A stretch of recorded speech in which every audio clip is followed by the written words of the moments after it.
вид от 4500 метра надморска височина в Андите. Тук сме на солено езеро. Много интересно. Току-що пробвах и водата. Солена е.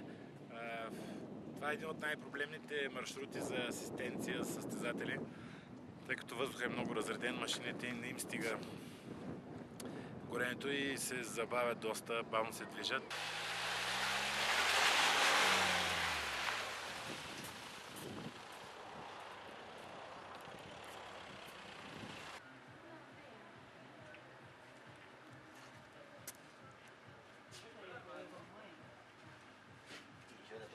Така, тарикатско ли?